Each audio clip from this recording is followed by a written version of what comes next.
늦가을 오후였습니다. 하늘은 잿빛으로 물들어가고 찬바람이 옷깃 사이로 스며들던 그런 날이었죠. 나는 평소보다 더욱 무거워진 다리를 끌며 버스 정류장에 서 있었습니다. 무릎 관절이 시려오는 계절이 되면 이렇게 몸이 말을 듣지 않곤 했어요. 젊었을 때는 몰랐던 이런 불편함들이 이제는 일상의 일부가 되어버렸습니다. 버스 정류장 주변으로는 가을의 마지막 흔적들이 흩어져 있었어요. 플라타너스 잎들이 바람에 날려 인도 위를 뒹굴고 있었고 상점들에서는 따뜻한 불빛이 새어나왔습니다. 퇴근 시간이 다가오면서 사람들이 하나둘씩 정류장 앞에 모여들기 시작했어요. 저마다 피곤한 표정을 짓고 있었지만 집으로 돌아간다는 기대감이 얼굴에 어렴풋이 드러났습니다. 멀리서 부산 시내버스가 천천히 다가오는 모습이 보였어요. 406번 버스였습니다. 내가 타야 할 그 버스가 맞았죠? 버스가 정류장에 가까워지면서 브레이크 소리가 들렸고 문이 열리는 소리와 함께 차가운 공기가 밖으로 흘러나왔습니다. 나는 지팡이의 의지에 조심스럽게 버스에 올라탔어요. 버스 안은 예상했던 대로 복잡했습니다. 퇴근길 승객들로 가득했고 학생들과 직장인들이 뒤섞여 있었어요. 차내에는 여러 냄새가 섞여 있었습니다. 누군가의 향수 냄새, 커피 향, 그리고 가을비에 젖은 옷에서 나는 습한 냄새까지요. 형광등 불빛이 차내를 밝게 비추고 있었지만 왠지 모르게 어수선한 분위기였습니다. 나는 균형을 잡기 위해 손잡이를 꽉 쥐었어요. 무릎이 아파서 오래 서 있기가 힘들었습니다. 특히 버스가 출발하면서 생기는 진동과 흔들림은 관절염이 있는 무릎에 더욱 부담을 주었죠. 그래서 나는 노약석을 찾아 시선을 돌렸습니다. 노약석은 버스 앞쪽에 4개 정도 있었는데 그중 한 자리에 젊은 남성이 앉아 있는 것이 보였어요. 그 청년은 20살 정도로 보였습니다. 검은 후드티를 입고 있었고 머리는 삐죽삐죽 서 있었어요. 얼굴에는 피어싱이 여러 개 달려 있었고 전체적으로 거칠어 보이는 모습이었습니다. 마치 건달 같은 인상을 주는 청년이었죠. 그는 다리를 쭉 뻗은 채 의자에 비스듬히 기대어 앉아 있었어요. 두 귀에는 이어폰이 꽂혀 있었고 스마트폰을 보며 무언가를 하고 있었습니다. 뒤쪽 좌석에는 그의 또래 2명이 키득거리며 앉아 있었죠. 나는 그 앞으로 조심스럽게 다가갔어요. 무릎이 아픈 상황을 이해해 주길 바라는 마음으로요. 하지만 그 청년은 내가 다가와도 눈길조차 주지 않았습니다. 이어폰에서 새어나오는 음악 소리만 작게 들릴 뿐이었어요. 나는 목을 가다듬고 작은 기침을 했지만 여전히 반응이 없었습니다. 버스는 계속해서 달렸어요. 신호등에서 멈췄다가 다시 출발하기를 반복했습니다. 매번 급정거할 때마다 나는 손잡이를 더욱 꽉 잡아야 했어요. 무릎에 찌르는 듯한 통증이 계속되었고 다리에 힘이 점점 빠져나가는 느낌이었습니다. 주변 승객들도 나의 상황을 눈치채고 있는 것 같았지만 누구도 선뜻 나서지는 않았어요. 그때였습니다. 버스가 큰 회전을 하면서 몸이 크게 흔들렸어요. 나는 균형을 잃을 뻔했고 지팡이로 바닥을 짚으며 겨우 버텼습니다. 그런데 그 순간 놀라운 일이 벌어졌어요. 노약석에 앉아있던 그 청년이 오히려 내 몸을 밀치듯 했던 거예요. 마치 내가 자신에게 부딪힌 것처럼 행동하면서 말이죠. 청년의 얼굴에는 비웃는 표정이 떠올랐습니다.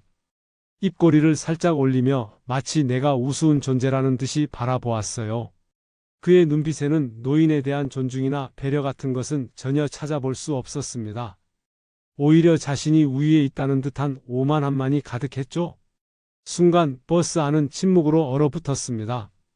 다른 승객들도 이 상황을 목격했지만 모두들 서로의 눈치만 보고 있었어요. 누군가는 휴대폰을 보는 척했고 또 다른 사람은 창밖을 바라보며 모른 채 했습니다. 이런 일이 벌어져도 개입하기를 꺼려하는 현대 사회의 모습이 그대로 드러나고 있었죠. 버스 기사 아저씨도 백미러로 상황을 파악하고 있는 것 같았어요. 하지만 그분도 운전에 집중해야 하는 상황이었고 작게만 제지할 뿐이었습니다. 안전 운전을 위해서는 어쩔 수 없는 선택이었겠지만 나로서는 더욱 외로움을 느낄 수밖에 없었어요. 그런데 바로 그때 뒤편에서 누군가가 천천히 일어나는 소리가 들렸습니다. 나는 뒤를 돌아보았어요. 한 노인이 자리에서 일어나고 있었습니다. 그분은 70대 정도로 보였지만 걸음걸이가 매우 안정적이었어요. 등도 곧게 펴져 있었고 체격도 건장해 보였습니다. 특히 그분의 눈빛이 인상적이었어요. 단호하면서도 흔들림이 없는 그런 눈빛이었습니다.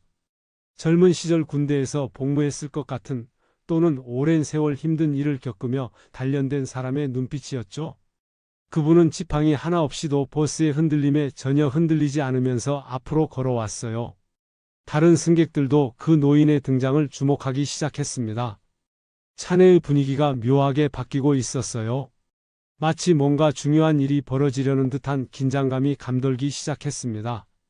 그 청년도 뒤에서 다가오는 기척을 느꼈는지 고개를 돌려보았어요. 노인은 청년 바로 앞에 서더니 단번에 행동에 나섰습니다. 그분의 움직임은 정확하고 빨랐어요. 마치 수십 년간의 경험이 몸에 배어있는 것처럼 주저함이 없었습니다. 청년의 손목을 정확히 잡더니 관절을 비트는 기술을 사용해 제압했어요. 청년은 갑작스러운 상황에 당황했습니다. 이어폰이 바닥에 떨어졌고 스마트폰도 좌석 사이로 굴러갔어요. 다른 승객들의 시선이 청년에게 집중되자 그는 점점 위축되어 갔습니다. 욕설을 중얼거리긴 했지만 목소리는 점점 작아져만 갔어요.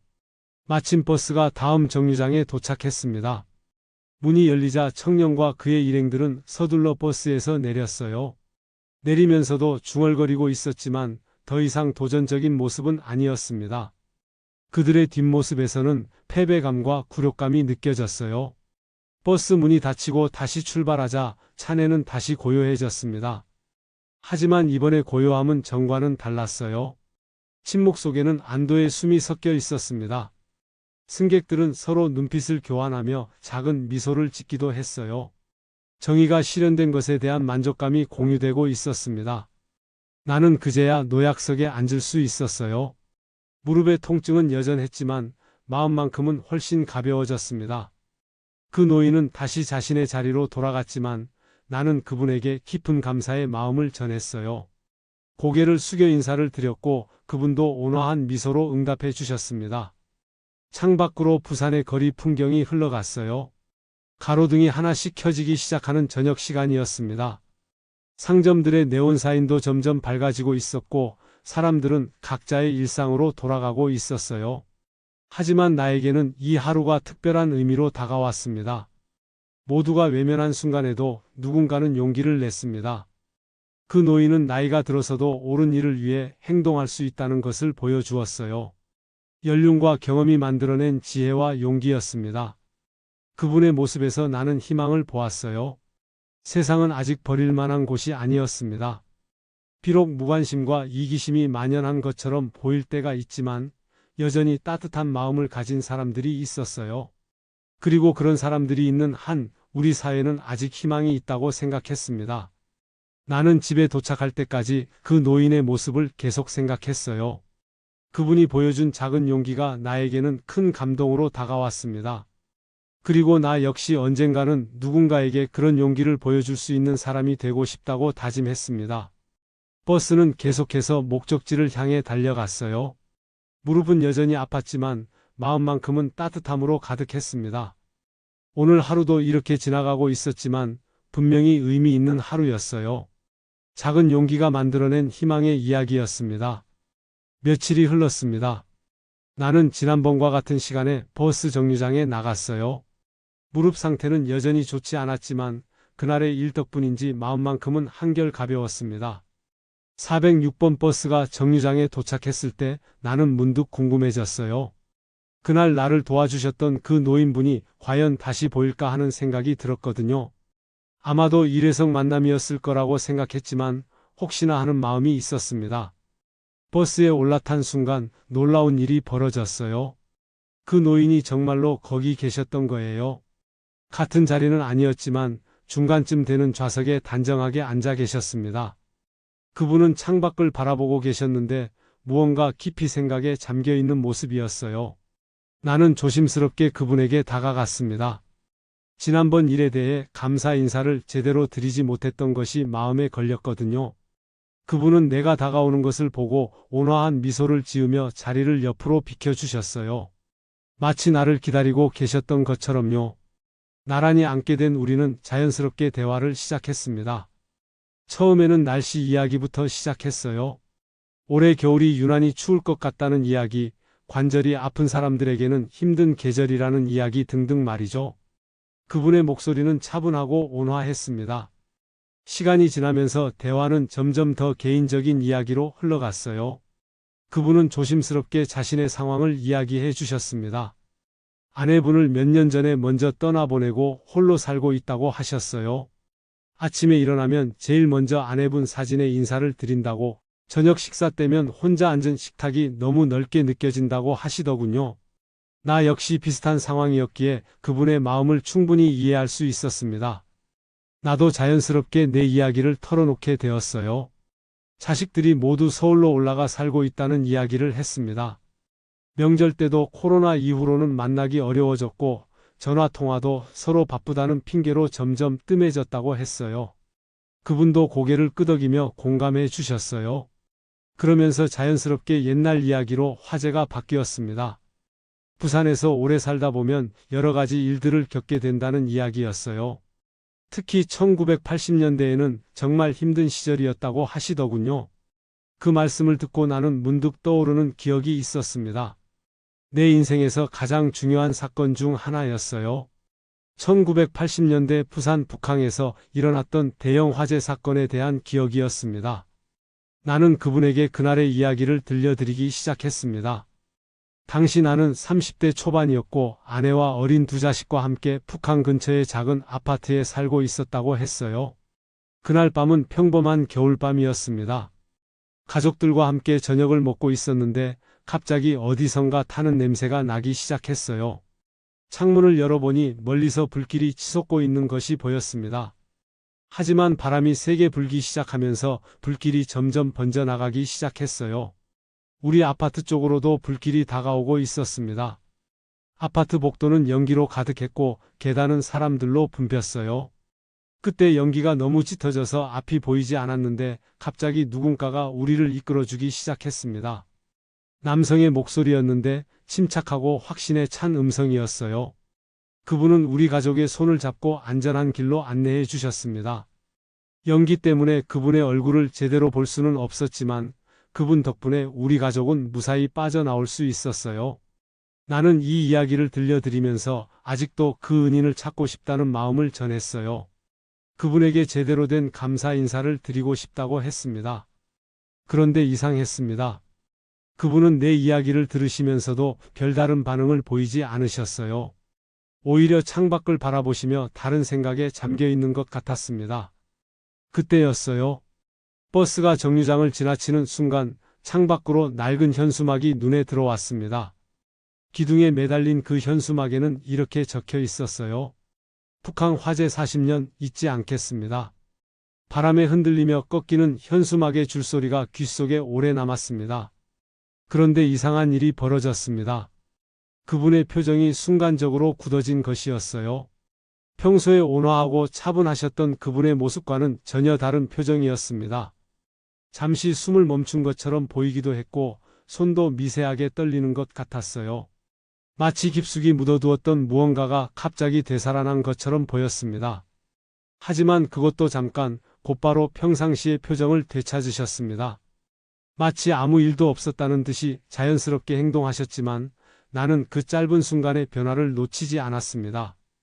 분명히 뭔가 있었어요. 그 현수막을 보셨을 때 그분에게 어떤 강한 감정적 동요가 있었던 것 같았습니다. 나는 마음속으로 의문이 생기기 시작했어요. 혹시 그분도 그 화재와 어떤 연관이 있는 것은 아닐까 하는 생각이 들었습니다. 아니면 당시 그 현장에 계셨던 분은 아닐까 하는 추측도 해보았어요. 하지만 직접 물어보기에는 너무 민감한 주제일 수도 있겠다는 생각이 들었습니다. 만약 그분에게 안 좋은 기억이 연결되어 있다면 굳이 상처를 건드릴 필요는 없을 것 같았어요. 그래서 나는 그냥 모른 척 하기로 했습니다. 버스는 계속해서 목적지를 향해 달려갔어요. 하지만 내 마음속에는 설명할 수 없는 궁금증이 자리 잡기 시작했어요. 그 노인과 과거 화재 사건 사이에 어떤 연결고리가 있는 것은 아닐까 하는 의심이 점점 커져갔습니다. 집에 돌아가서도 그 생각은 계속되었어요. 저녁을 혼자 먹으면서도 수저 소리만 들리는 조용한 식탁에 앉아서도 자꾸만 그분의 표정이 떠올랐습니다. 잠자리에 들기 전 혈압약과 관절염약을 정리하면서도 그 미묘한 반응이 무엇을 의미하는지 궁금했어요. 물론 그저 우연의 일치일 수도 있겠지만 그분의 그 순간적인 표정 변화는 너무나 인상적이었어요. 나는 앞으로 이분과 더 많은 대화를 나누게 된다면 언젠가는 그 궁금증이 해결될 날이 올 것이라고 생각했습니다. 아직은 확신할 수 없지만 내 마음속에는 어떤 예감 같은 것이 자리 잡고 있었어요. 며칠이 더 지났습니다. 부산의 날씨는 이제 완전히 겨울로 접어들고 있었어요. 아침이면 창문에 성에가 앉고 거리의 나무들도 모든 잎을 떨어뜨린 채 앙상한 가지만 남겨두고 있었습니다. 사람들은 두꺼운 코트를 입고 다니기 시작했고 거리에는 겨울의 쌀쌀함이 완연히 느껴졌어요. 버스에서 몇 번 더 그 노인을 만나게 되었습니다. 이제는 서로 인사를 나누는 사이가 되었고 자연스럽게 나란히 앉아 대화를 나누곤 했어요. 그분과 이야기를 나누는 시간이 점점 소중해졌습니다. 혼자 지내는 일상에서 이런 만남은 정말 반가운 일이었거든요. 어느 날 나는 용기를 내어 그분을 우리 집으로 초대해 보기로 했습니다. 버스에서만 만나는 것보다는 좀 더 편안한 곳에서 차라도 한잔하며 이야기를 나누고 싶었어요. 그분도 흔쾌히 승낙해 주셨습니다. 마침 주말이었고 특별히 바쁜 일정도 없으셨거든요. 내가 사는 곳은 북항에서 그리 멀지 않은 작은 아파트였습니다. 1980년대 화재 이후에 이사 온 곳이었어요. 당시 살던 곳은 완전히 소실되어서 더 이상 살 수가 없었거든요. 이곳에서 벌써 40년 가까이 살아오고 있었습니다. 그분이 우리 집에 오신 날은 토요일 오후였어요. 겨울 햇살이 창문으로 비쳐들어와 거실을 따뜻하게 만들어주고 있었습니다. 나는 미리 차를 우려놓고 간단한 다과도 준비해 놓았어요. 오랜만에 손님을 맞이하는 일이라 설레기도 했고 한편으로는 긴장도 되었습니다. 그분은 정확한 시간에 도착하셨어요. 깔끔하게 정돈된 모습이었고 작은 선물까지 가져와 주셨습니다. 동네 떡집에서 산 찹쌀떡이었는데 정성이 느껴지는 선택이었어요. 나는 그분의 배려에 감사하며 집 안으로 모셨습니다. 거실에 앉아 차를 마시며 이야기를 나누기 시작했어요. 평소보다 더 편안한 분위기에서 대화가 이어졌습니다. 집안의 따뜻함과 차의 향기가 어우러져 정말 좋은 시간이었어요. 그분도 편안해 보이셨고 평소보다 더 많은 이야기를 들려주셨습니다. 그분은 젊은 시절의 이야기를 해주셨어요. 부산에서 태어나 자라면서 겪었던 여러 가지 일들, 힘들었던 시절의 기억들을 차근차근 들려주셨습니다. 특히 1970년대와 80년대 부산의 모습에 대해서는 정말 생생하게 기억하고 계셨어요. 그분의 이야기를 들으면서 나는 우리가 정말 같은 시대를 살아온 사람들이라는 것을 다시 한번 느꼈습니다. 그 시절 부산의 모습, 사람들의 생활상, 그리고 사회적 분위기까지도 비슷하게 기억하고 있었거든요. 그런 공통된 경험들이 우리 사이의 거리를 더욱 가깝게 만들어주고 있었어요. 이야기를 나누던 중 그분의 시선이 거실 벽면으로 향했습니다. 그곳에는 내가 오랫동안 모아온 신문 스크랩들이 액자에 넣어져 걸려 있었어요. 주로 부산과 관련된 중요한 사건들이나 기념할 만한 일들을 모아놓은 것이었습니다. 그 중에서도 가장 눈에 띄는 것은 1980년대 북한 화재 관련 기사들이었어요. 당시 신문에 실렸던 기사들을 잘라서 보관해 두었던 것들이었습니다. 내게는 정말 중요한 사건이었기 때문에 관련된 모든 자료들을 소중히 간직하고 있었거든요. 그분이 그 스크랩들을 유심히 바라보고 계신 것을 보고 나는 그때의 이야기를 다시 한번 꺼내 보았습니다. 지난번 버스에서 했던 이야기의 연장선상에서 좀 더 자세한 내용들을 들려드렸어요. 당시의 상황이 얼마나 위급했는지, 우리 가족이 얼마나 큰 위험에 처해 있었는지를 생생하게 설명했습니다. 그런데 이상한 일이 벌어졌어요. 내가 화재 당시의 상황을 설명하는 중에 그분이 무심코 한 말씀을 하신 것이었습니다. 당시 불이 났던 창고의 정확한 위치에 대해서 언급하신 거예요. 그것도 아주 구체적이고 정확하게 말씀하셨습니다. 그분은 제3창고 뒤편에서 불이 시작되어서 동쪽으로 번져 나갔다고 하셨어요. 그리고 바람 방향 때문에 불길이 주택가 쪽으로 급속히 확산되었다고도 덧붙이셨습니다. 이런 세부적인 정보는 당시 현장에 있지 않고서는 알 수 없는 내용이었어요. 나는 깜짝 놀랐습니다. 신문 기사에도 그렇게 자세한 위치 정보는 나와 있지 않았거든요. 그저 북한 일대에서 화재가 발생했다는 정도의 내용만 있었을 뿐이었어요. 그런데 그분은 마치 그곳을 직접 보신 것처럼 정확하게 알고 계셨습니다. 더욱 놀라운 것은 그분이 이런 이야기를 아주 자연스럽게 하신다는 점이었어요. 마치 당연히 알고 있는 사실을 말하는 것처럼요. 하지만 이내 자신이 너무 구체적으로 말한 것을 깨달으신 듯 살짝 당황하는 기색을 보이셨습니다. 나는 그분에게 어떻게 그렇게 자세히 알고 계시는지 물어보려고 했어요. 하지만 그분은 그냥 당시 신문을 자주 읽어서 기억에 남아있다고 하시며 화제를 돌리셨습니다. 하지만 내 마음속에는 의문이 더욱 커져만 갔어요. 차를 다시 따라드리기 위해 그분이 주방으로 오셨습니다. 나는 찻잔을 씻어드리겠다고 했지만 그분이 직접 하시겠다고 하셨어요. 손님에게 그런 일을 시킬 수는 없다며 정중히 거절하셨지만 그분은 괜찮다시며 싱크대 앞에 서셨습니다.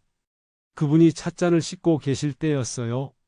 물이 튀지 않게 하려고 팔소매를 걷어 올리시는 순간 나는 숨이 막힐 정도로 놀랐습니다. 그분의 오른쪽 팔뚝에 깊은 화상 흉터가 있는 것이 보였거든요. 그 흉터는 상당히 오래된 것 같았어요. 피부가 움푹 들어가 있었고 색깔도 주변 피부와 달랐습니다. 명백히 심한 화상으로 인한 흉터였어요. 그리고 그 모양과 위치가 너무나 익숙했습니다. 순간 나는 어린 시절의 기억이 선명하게 떠올랐어요. 불길 속에서 나를 안고 뛰어나오던 그 남자의 팔에도 똑같은 위치에 화상 자국이 있었던 것을 기억했습니다. 당시에는 어린 나이였지만 그 장면이 너무나 강렬해서 지금까지도 생생하게 기억하고 있었어요. 그때 그 남자는 나를 안고 뛰면서도 자신의 팔로 나를 감싸 안아 주었습니다. 뜨거운 불길과 연기로부터 나를 보호해 주려고 했던 것이죠. 그런데 그 과정에서 그분의 팔이 화상을 입었던 것 같았어요. 나는 가슴이 두근거리기 시작했습니다. 설마 하는 생각이 들면서도 동시에 모든 것이 맞아떨어지는 느낌이었어요. 창고 위치를 정확히 아시는 것, 그리고 지금 보이는 화상 흉터까지. 이 모든 것이 우연의 일치라고 하기에는 너무나 확실한 증거들이었습니다. 그분은 흉터가 보인 것을 아셨는지 재빨리 소매를 내리셨어요. 그리고 아무 일 없었다는 듯이 찻잔을 다 씻고 거실로 돌아오셨습니다. 하지만 나는 더 이상 평정을 유지할 수가 없었어요. 나는 서랍으로 가서 오래된 앨범 하나를 꺼냈습니다. 그 안에는 화재 직후에 찍었던 사진들이 들어 있었어요. 당시 신문사 기자가 찍었던 사진들의 복사본이었는데 나중에 구해서 소중히 보관하고 있던 것들이었습니다. 그 중에 한 장의 사진이 있었어요. 화재 현장에서 사람들이 대피하는 모습을 찍은 흐릿한 사진이었습니다. 연기 때문에 선명하지는 않았지만 한 남자가 어린아이를 안고 뛰어나오는 실루엣이 보였어요. 바로 나를 구해준 그 은인의 모습이었습니다.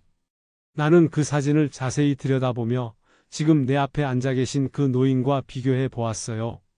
40년이라는 세월이 흘렀지만 체격이나 걸음걸이 등에서 비슷한 점들을 찾을 수 있었습니다. 특히 어깨 라인이나 서 있는 자세가 매우 닮아 있었어요. 그분은 내가 앨범을 펼쳐놓고 있는 것을 보시고는 조용히 지켜보고 계셨습니다. 하지만 그분의 표정에서는 어떤 감정도 읽을 수 없었어요. 여전히 침착하고 평온한 모습이었습니다. 마치 아무것도 모르는 것처럼요. 하지만 나는 이제 확신을 갖기 시작했습니다. 모든 단서들이 하나로 이어지고 있었어요. 화재 현장에 대한 정확한 지식, 팔뚝의 화상 흉터, 그리고 사진 속 실루엣과의 유사성까지. 이 모든 것이 우연의 일치일 가능성은 거의 없었습니다. 내 마음속에서는 감격과 혼란이 동시에 일어나고 있었어요. 40년 동안 찾아 헤맸던 그 은인이 바로 내 앞에 앉아 계신다는 믿기 어려운 현실. 그리고 그분이 왜 자신의 정체를 숨기고 계시는지에 대한 의문까지요. 나는 그분을 바라보며 수많은 질문들이 머릿속을 스쳐갔습니다. 정말로 그분이 맞는지, 왜 그동안 자신을 드러내지 않으셨는지, 그리고 지금 이 순간에도 왜 침묵을 지키고 계시는지 말이에요. 하지만 한편으로는 그분의 마음도 이해할 수 있을 것 같았습니다. 아마도 그분에게도 나름의 이유가 있으실 것이었어요. 40년이라는 긴 세월 동안 이 일을 마음속에 묻어두셨던 이유가 분명히 있으실 거라고 생각했습니다. 창밖으로는 겨울 오후에 짧은 햇살이 기울어가고 있었어요. 거실 안에는 따뜻한 차양이 여전히 남아 있었고 우리 두 사람은 조용한 침묵 속에 앉아 있었습니다. 하지만 그 침묵 속에는 말로 표현할 수 없는 많은 감정들이 담겨 있었어요. 나는 이제 어떻게 해야 할지 고민이 되기 시작했습니다. 직접 물어보아야 할까? 아니면 좀 더 기다려 보아야 할까? 그분이 스스로 말씀해 주실 때까지 기다리는 것이 좋을까? 아니면 내가 먼저 알고 있다는 것을 드러내는 것이 좋을까? 하지만 한 가지는 확실했어요. 오늘 이 만남을 통해서 내 인생의 가장 큰 수수께끼 중 하나가 풀리기 시작했다는 것이었습니다. 40년 동안의 궁금증과 감사함이 이제 현실로 다가오고 있었어요. 그분은 여전히 아무 말씀 없이 앉아 계셨지만 나는 이제 그분이 누구인지 알고 있었습니다. 그리고 그 사실만으로도 내 마음은 벅찬 감동으로 가득 차 있었어요. 마침내 내 생명의 은인을 찾은 것이었습니다. 그날 이후로 며칠이 지났습니다. 나는 그분과의 만남을 계속 생각하고 있었어요. 화재 현장에 대한 정확한 지식, 그리고 팔뚝의 화상 흉터까지. 모든 증거들이 한 방향을 가리키고 있었지만 여전히 확신하기 어려웠습니다. 혹시 내가 너무 간절한 마음에 없는 연결고리를 만들어내고 있는 건 아닐까 하는 생각도 들었어요. 40년 동안 그 은인을 찾고 싶어 했던 마음이 지나쳐서 비슷한 상황을 보면 모두 그분이라고 착각하는 건 아닐까 싶기도 했거든요. 하지만 그분의 그 순간적인 표정 변화, 현수막을 보셨을 때의 미세한 떨림, 그리고 무엇보다 화재 현장에 대한 생생한 지식까지, 이 모든 것을 우연이라고 하기에는 너무나 많은 일치점이 있었어요. 며칠 후 우리는 다시 버스에서 만났습니다. 평소와 다름없이 인사를 나누고 자리에 앉았지만 나는 왠지 모르게 긴장되었어요. 그분도 평소보다 조용해 보이셨습니다.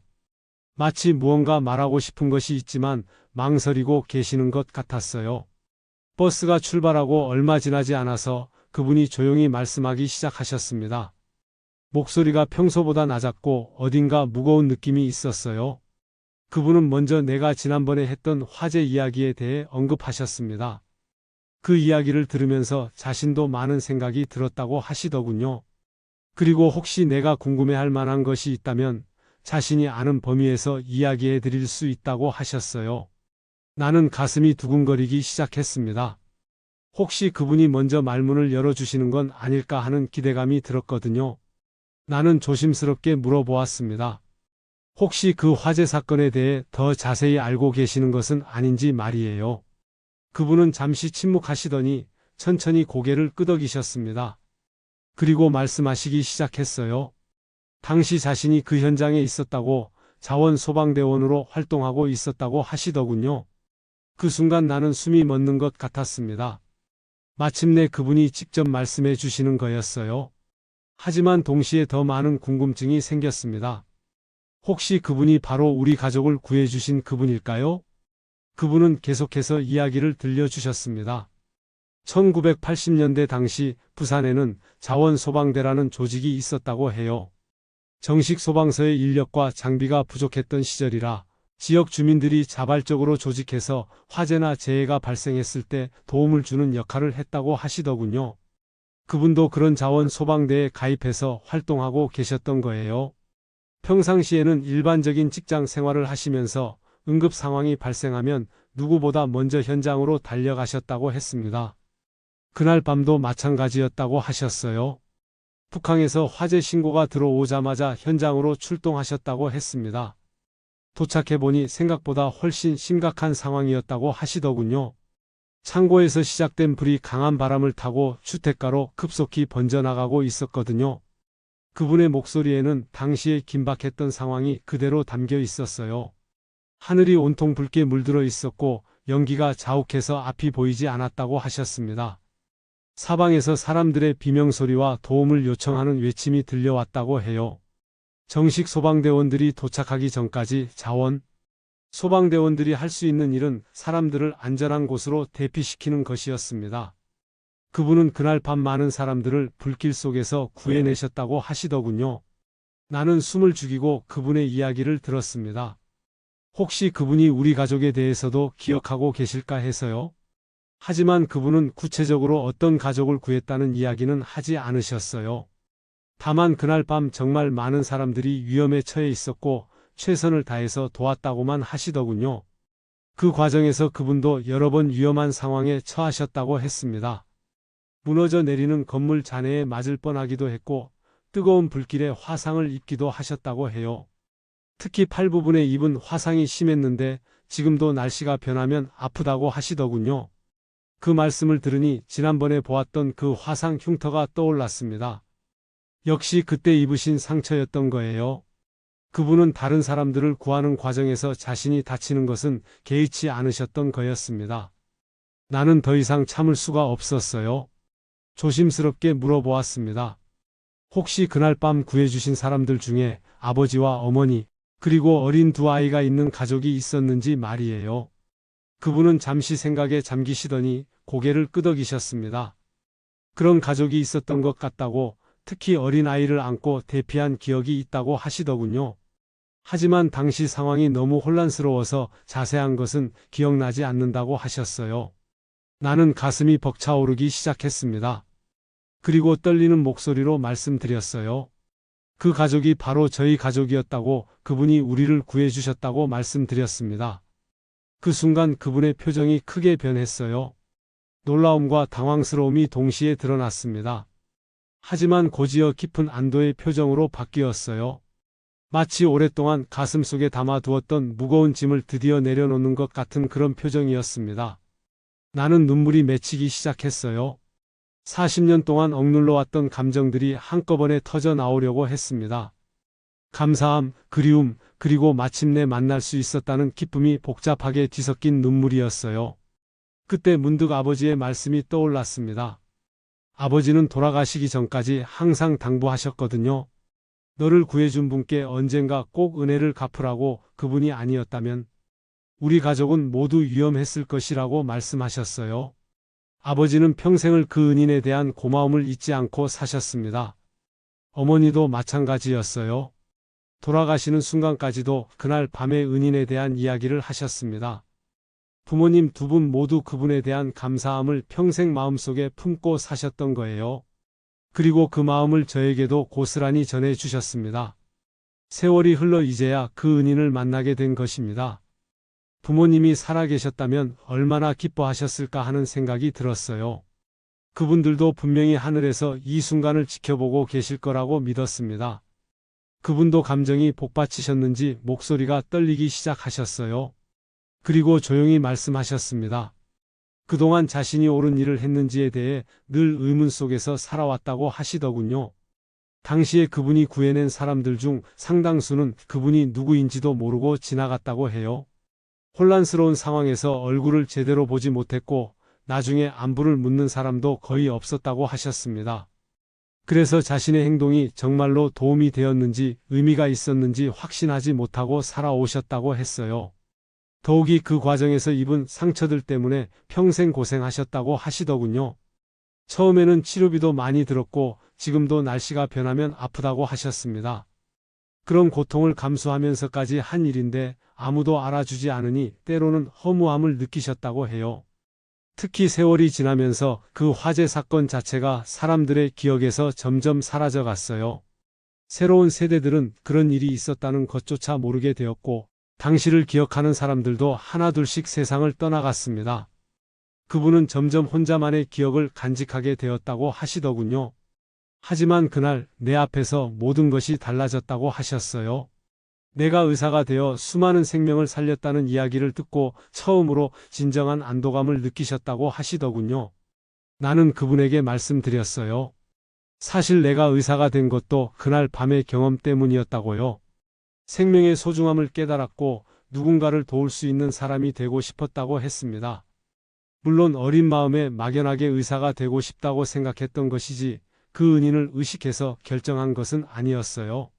하지만 의과대학에 진학하고 의사가 되어 일하면서 항상 마음 한편에는 그분에 대한 감사함이 있었던 것도 사실이었습니다. 특히 응급실에서 위급한 환자들을 치료할 때마다 그날 밤 우리를 구해주신 그분의 모습이 떠올랐어요. 누군가의 생명을 구한다는 것이 얼마나 소중한 일인지 그날의 경험을 통해 어린 나이에도 깨달을 수 있었던 것 같습니다. 내가 이런 이야기를 해드리자 그분의 눈에도 눈물이 맺히기 시작했어요. 그리고 떨리는 목소리로 말씀하셨습니다. 자신의 희생이 헛되지 않았음을 이제야 확신하게 되었다고, 이보다 더 큰 보상은 없을 것 같다고 하시더군요. 그분은 그동안 자신이 구한 사람들이 어떻게 살고 있는지, 과연 행복하게 살고 있는지 늘 궁금했다고 하셨어요. 특히 어린아이들이 건강하게 자라서 좋은 사람이 되었는지가 가장 걱정되었다고 하시더군요. 그런데 이제 그 궁금증이 모두 해결되었다는 거예요. 나는 그분에게 감사 인사를 드리면서 동시에 미안한 마음도 전했어요. 그동안 찾지 못해서 죄송하다고, 그리고 이제라도 만날 수 있게 되어서 정말 다행이라고 말씀드렸습니다. 그분은 고개를 저으시며 말씀하셨어요. 찾아주려고 노력했다는 것만으로도 충분히 고맙다고, 그리고 운명적으로 이렇게 만나게 된 것 자체가 기적 같은 일이라고 하시더군요. 우리는 그날 버스 안에서 오랫동안 이야기를 나누었습니다. 40년이라는 긴 세월 동안 각자 어떻게 살아왔는지, 어떤 일들을 겪었는지를 서로에게 들려주었어요. 그리고 그 모든 이야기들이 결국 이 순간으로 이어졌다는 것을 깨달았습니다.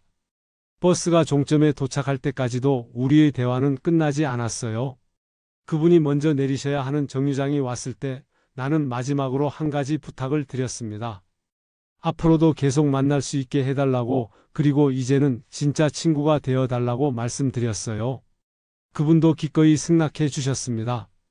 이제는 더 이상 서로의 과거를 숨길 필요가 없으니 더욱 편안하게 지낼 수 있을 것 같다고 하시더군요. 그리고 마침내 오랫동안 혼자 간직해왔던 기억을 나눌 상대를 찾았다는 안도감을 표현하셨어요. 그날 밤 나는 잠자리에 들면서도 계속 그 일을 생각했습니다. 인생이란 참으로 신비로운 것이라는 생각이 들었어요. 40년 전 그날 밤의 만남이 이런 식으로 다시 이어질 줄은 꿈에도 몰랐거든요. 그리고 그분의 말씀처럼 이것은 정말로 운명적인 만남이었다는 확신이 들었습니다. 수많은 우연들이 겹쳐서 만들어진 기적 같은 재회였어요. 이제 우리는 서로의 진실을 알게 되었고 더욱 깊은 유대감으로 연결된 관계가 되었습니다. 그분의 희생이 헛되지 않았다는 것, 그리고 그분이 구한 생명이 또 다른 많은 생명들을 돕는 데 쓰였다는 것, 이 모든 것이 하나의 아름다운 순환을 이루고 있었어요. 선한 행동이 또 다른 선한 행동을 낳는 그런 아름다운 연결고리였습니다. 다음 날부터 우리의 만남은 더욱 특별해졌습니다. 이제는 단순히 버스에서 우연히 만나는 사이가 아니라 진정한 의미에서 연결된 사이가 되었어요. 과거와 현재 그리고 미래까지 함께 나눌 수 있는 소중한 인연이 된 것이었습니다. 그 후로 우리의 일상은 완전히 달라졌습니다. 진실을 알게 된 후부터는 만날 때마다 더욱 특별한 의미가 있었어요. 단순히 버스에서 우연히 만나는 사이가 아니라 깊은 인연으로 연결된 진짜 친구가 된 기분이었습니다. 계절이 바뀌어 봄이 찾아왔어요. 부산의 거리에는 벚꽃이 피기 시작했고 우리는 이제 버스에서만 만나는 것이 아니라 가끔 함께 산책도 하게 되었습니다. 그분은 정말 많은 이야기를 알고 계셨어요. 부산의 옛 모습부터 시작해서 젊은 시절 겪었던 여러 일들까지 들려주시곤 했습니다. 특히 자원소방대 활동을 하면서 겪었던 다른 일들도 이야기해 주셨어요. 1980년대 그 큰 화재 말고도 크고 작은 사고 현장에서 사람들을 도왔던 경험들이 정말 많으셨더군요. 그때마다 느꼈던 보람과 때로는 안타까움까지 솔직하게 들려주셨습니다. 나 역시 의사로 살아오면서 겪었던 일들을 더 자세히 말씀드릴 수 있게 되었어요. 응급실에서 만났던 다양한 환자들, 생명을 구할 수 있었던 기쁜 순간들, 그리고 아쉽게 놓쳐야 했던 안타까운 경우들까지요. 그분은 그런 이야기들을 정말 진지하게 들어주셨습니다. 2달 정도 지났을 때였어요. 평소와 다름없이 버스에서 만나 이야기를 나누고 있었는데 그분이 갑자기 기침을 하기 시작하셨습니다. 처음에는 단순한 감기려니 했는데 기침이 점점 심해지더군요. 며칠 후에 다시 만났을 때도 기침은 계속되고 있었어요. 숨쉬기도 조금 힘들어 보이셨고 얼굴색도 평소보다 창백해 보였습니다. 나는 의사 출신으로서 걱정이 되기 시작했어요. 그분께 병원에 한번 가보시는 게 어떨지 조심스럽게 권해보았습니다. 하지만 그분은 나이가 들어서 그런 거라며 며칠 쉬면 괜찮아질 거라고 하셨어요. 워낙 건강하게 지내오셨던 분이라 자신도 큰 문제가 있을 거라고는 생각하지 않으신 것 같았습니다.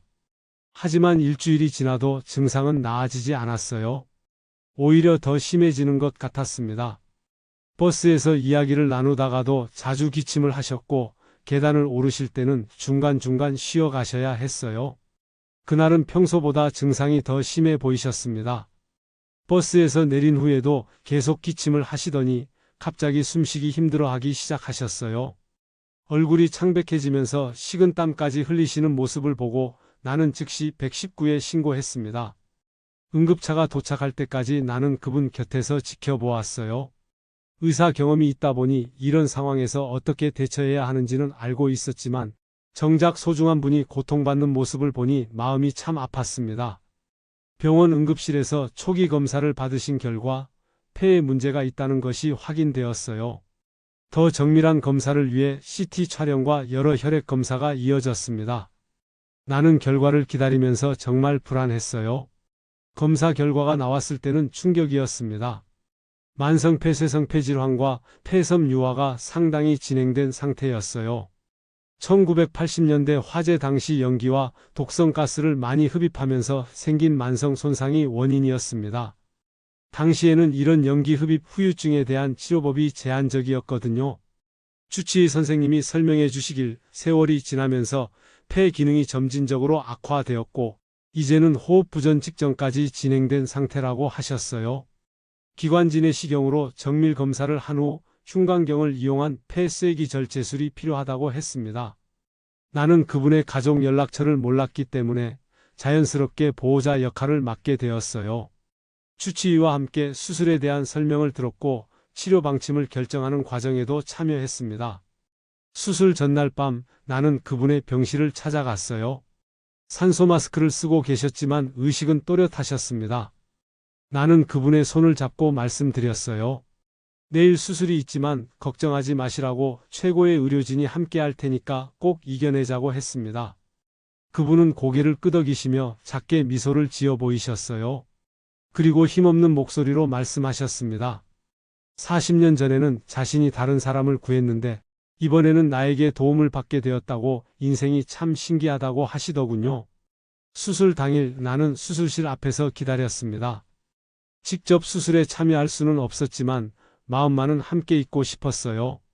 간호사들이 오가며 중간중간 상황을 알려주었지만 기다리는 시간은 정말 길게 느껴졌습니다. 흉부외과 전문의 선생님이 집도하는 흉곽경 수술이 진행되었어요. 몇 시간의 긴장된 기다림 끝에 주치의가 나와서 수술이 성공적으로 끝났다고 알려주었습니다.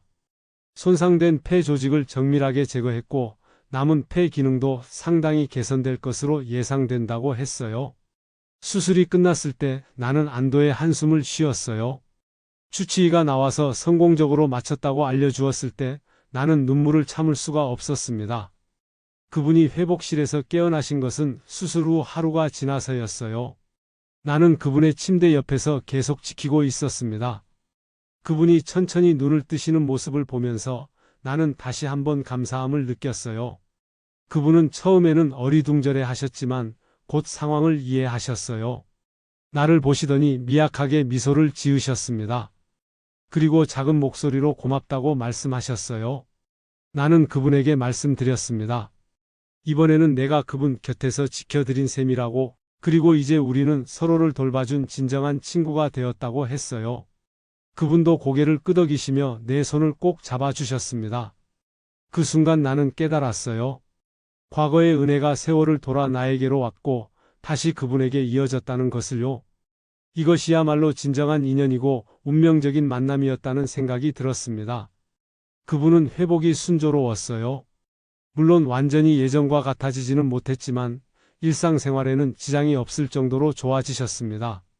퇴원하신 후에도 우리는 계속 만났고 이제는 더욱 끈끈한 우정으로 연결되었어요. 퇴원한 지 한 달쯤 지났을 때였습니다. 우리가 평소처럼 버스를 타고 있을 때 뭔가 달라진 것을 느낄 수 있었어요. 사람들의 시선이 예전과 다른 것 같았습니다. 그날 젊은 학생 하나가 우리를 보더니 자연스럽게 자리에서 일어나서 양보해 주었어요. 특별히 우리가 부탁한 것도 아니었는데 말이에요. 그 후로도 이런 작은 친절들을 받는 일이 종종 있었습니다.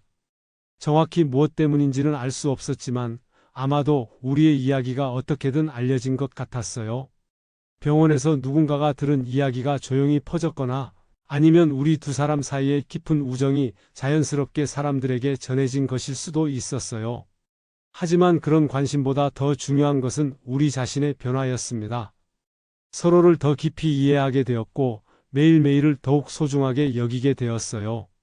혼자였다면 그냥 지나쳤을 작은 일상들도 함께 나누니 훨씬 의미 있게 느껴졌습니다. 요즘 우리는 일주일에 두세 번은 만나고 있어요. 버스에서 만날 때도 있고 때로는 공원을 산책하거나 차 한 잔을 나누기도 합니다. 그분은 수술 후 체력이 예전만 못하시지만 정신은 더욱 또렷하시고 이야기할 거리도 많으셨어요. 특히 젊은 시절의 이야기를 더 자세히 들려주시게 되었어요. 자원소방대 활동뿐만 아니라 가족과 함께했던 시간들, 일하면서 겪었던 보람과 어려움들까지요. 그런 이야기들을 들으며 나는 그분의 인생이 정말 충실했다는 것을 느낄 수 있었어요. 나 역시 의사로서의 경험담을 더 편하게 나눌 수 있게 되었습니다. 성공적인 치료 사례들도 있었지만 때로는 최선을 다해도 좋은 결과를 얻지 못했던 아쉬운 경우들도 있었거든요. 그런 이야기들을 그분께 털어놓으면 항상 따뜻한 위로와 격려를 해주셨어요. 어느 날 우리가 공원 벤치에 앉아 이야기를 나누고 있을 때였어요. 그분이 문득 이런 말씀을 하셨습니다. 나이가 들면서 할 일이 없어진다고 생각했는데 요즘에는 오히려 할 일이 더 많아진 것 같다고 하시더군요. 무슨 말씀인지 물어보니 젊은 시절에는 바쁘게 살느라 놓쳤던 것들을 이제야 제대로 느끼고 있다고 하셨어요. 사람과의 관계, 자연의 아름다움, 그리고 하루하루의 소중함까지요. 특히 우리의 우정을 통해서 인생의 새로운 의미를 발견하게 되었다고 하시더군요. 나도 그분의 말씀에 깊이 공감했어요.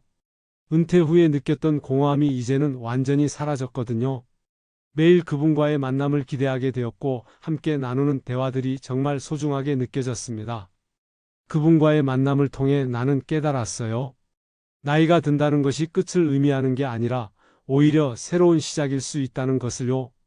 젊을 때는 경쟁하고 성취하는 것이 중요했다면 이제는 서로를 이해하고 위로하며 함께 시간을 보내는 것이 더 의미 있다는 걸 알게 되었습니다. 요즘 버스를 탈 때면 다른 승객들도 우리를 보고 미소를 짓는 경우가 많아요. 아마도 우리 두 사람의 깊은 우정이 보기 좋게 느껴지는 모양입니다. 그런 시선들을 받으면서 나는 우리의 만남이 다른 사람들에게도 좋은 영향을 주고 있다는 생각이 들어요. 40년이라는 긴 세월을 돌아 다시 만난 우리의 인연은 이제 새로운 장을 열어가고 있습니다. 과거의 은혜가 현재의 우정으로 이어지고 그것이 다시 미래의 희망으로 전해지고 있어요. 그분과 나의 이야기는 아직 끝나지 않았습니다. 앞으로도 우리는 함께 많은 시간을 보낼 것이고 서로에게 힘이 되어줄 것입니다. 그리고 우리의 우정이 주변 사람들에게도 작은 감동을 줄 수 있기를 바라고 있어요. 생명이 되돌려준 은혜는 단순히 목숨을 구해준 것 이상의 의미였습니다. 서로의 인생에 새로운 의미를 부여해주고 노년의 삶을 더욱 풍요롭게 만들어준 선물이었어요. 이제 우리는 진정한 동반자가 되어 인생의 남은 여행을 함께 해나갈 것입니다.